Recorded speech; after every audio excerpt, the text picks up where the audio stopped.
As we edge closer to the next federal election, the Australian tax system could be a key issue.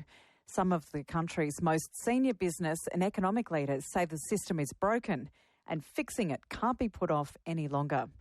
The federal Liberal MP for Mackellar on Sydney's Northern Beaches and chairman of the House of Representatives Economics Committee, Jason Falinski, joins us now to discuss this further. Good morning, Jason.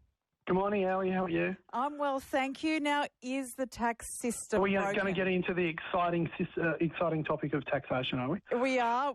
Is it broken? That's the big question. Look, I wouldn't go as far. No, the Australian tax system isn't broken. Compared to a lot of other jurisdictions overseas, it has a lot of really positive aspects to it. It has a very high level of compliance. But the fact of the matter is it's too complex. It's too costly to administer. It discourages, in too many instances, entrepreneurship and people having a go. And it encourages what I call lazy capital. And that's a sort of... so we always need to be looking at ways that we can improve the tax system to improve the productivity of Australia, which improves, in turn, the livelihoods of working Australians. And that's what, the Parliament should be doing. We do have one of the highest company tax rates in the OECD, and a lot of people might also say that our biggest companies don't pay enough tax. So what does a fairer system look like? Well, those people would be wrong. We do have the highest company tax rates in the OECD. Our tax system, net contributions to governments, both state, territory and particularly the federal government, come from the highest 20% income earning households and our large companies, basically. That is Australia's tax system. And that's what that results in is that when you look at the United States and you look at the top 20 companies by capitalisation, the oldest of those companies was founded in 1975. In Australia, the equivalent measure shows that the youngest company was founded in 1929. So there's not enough creation going on in the Australian economy, and we see that over and over again. We see some of the best and brightest ideas coming out of this country, and when they get to a certain point, they have to export those ideas overseas. Classic example is Atlassian, which was a company essentially founded in Australia. It's listed in the United States and is domiciled in the UK. And that is because our tax system encourages that outcome. And that means that a lot of wealth that this country produced is now actually not being enjoyed by the people of Australia. What about personal income tax rates? Personal income taxes are, Ali, can I tell you that they are at the core of this. So when people are trying to accumulate some savings, both for their retirement, for their kids, for themselves, we tax income rates in Australia at a far too high level, and the impact of that is that people can't accumulate those savings that they need to actually reduce wealth inequality. So one of the issues that Australia has at the moment is home ownership. Home ownership in Australia has been dropping for the last 50 years. There are a whole bunch of reasons behind that, but that has driven a massive increase in wealth inequality in Australia. Not income inequality, wealth inequality.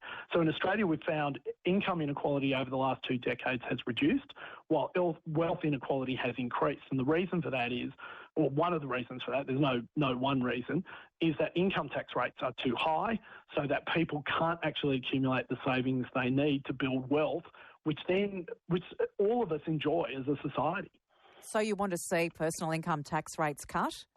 Is that Absolutely. part of the answer? That's part of the answer. Part of the answer is a reduction in income taxes. So as people are earning the income, and part of the answer is also to give people the encouragement they need to get on with the job of actually, see, this is the thing. In Australia, you can either inherit your wealth, and if you're lucky enough to be in that situation, that's great, or you can actually go out there and come up with a better product or a better service like Atlassian that millions of people need that create a lot of good in our society. And what we need is more Atlassians who stay in Australia. And I'm not trying to pick just on Atlassian, but, that stay in Australia, build their wealth here, employ other Australians, set an example for other Australians who want to have a go. And that's what the kind of country we want to do, that you actually build your wealth by providing things to other Australians that they want and need, not simply by inheriting it. Well, you just mentioned inheritance, and you're calling for higher taxes on inheritance. No, I'm not. Look, I understand John Keogh, who's an excellent journalist for the AFR, and I think is one of the real thinkers in this space. And I understand why he's jumped to that conclusion, and not unfairly. But the fact is that an inheritance tax is just simply inheritance is just what we hand on to the next generation. It's our life's work passed down to someone else. And an inheritance tax is a bit like taxing Christmas presents. It's not a trade for the purposes of profit. It's simply a gift that we give to our children, mostly, not always, but mostly.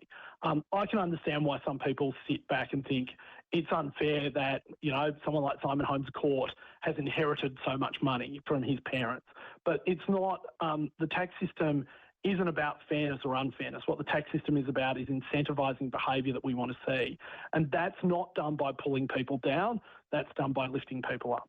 Which overseas nations do you think have a better tax system than? Singapore. Okay.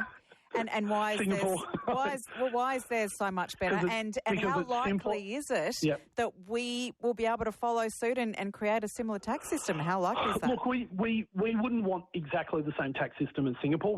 We're very different countries.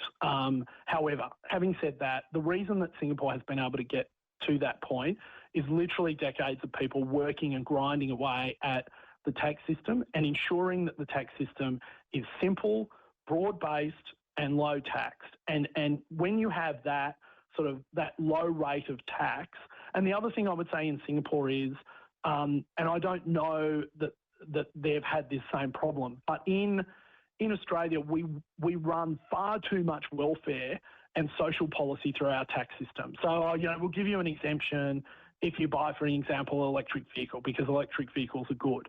And I'm not saying that I'm in fact incredibly in favour of electric vehicles, but you shouldn't run that through your tax system, because the minute you start running social policy through your tax system, you create loopholes, and before you know it, people are trying to define diesel tractors as electric vehicles.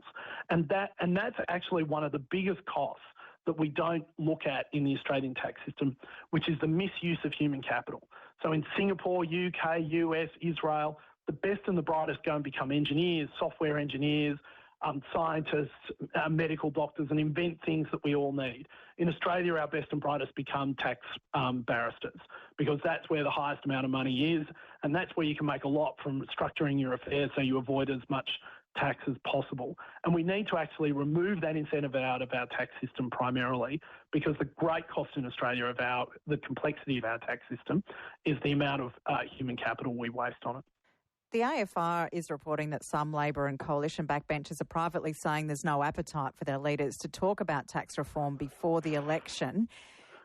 At the start of this interview, you said, we're talking about tax, how exciting. But how much do you think this issue really resonates with voters? And should our leaders be talking more about it?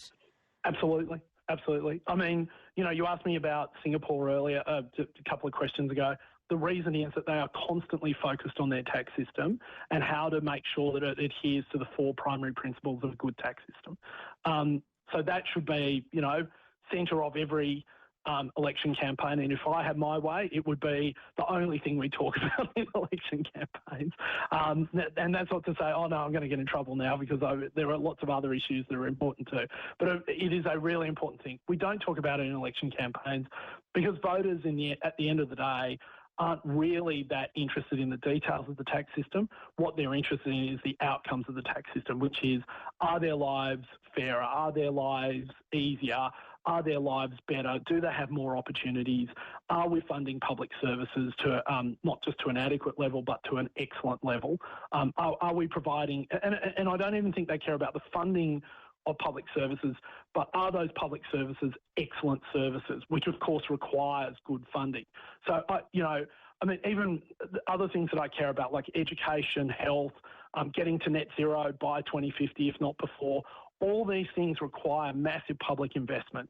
Just today I've come back from a solar farm in Bungadore being run by one of the most innovative companies in the world called 5B, an Australian company. They're doing fantastic things. They've managed to get to the scale that they've got to because of a $14 million investment by ARENA, which is the Australian government renewable energy research arm. So these are the sort of really important things, and that can only be delivered when you have a tax system that is actually generating economic growth, economic opportunity and revenue that allows you to make those investments. I dare say there'd certainly be a lot of interest if the government starts talking about tax cuts as well.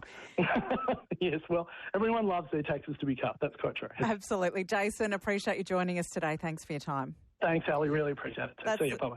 Goodbye. That's the federal Liberal MP for Mackellar on Sydney's Northern Beaches. He's also chairman of the House of Representatives Economics Committee, Jason Falinski.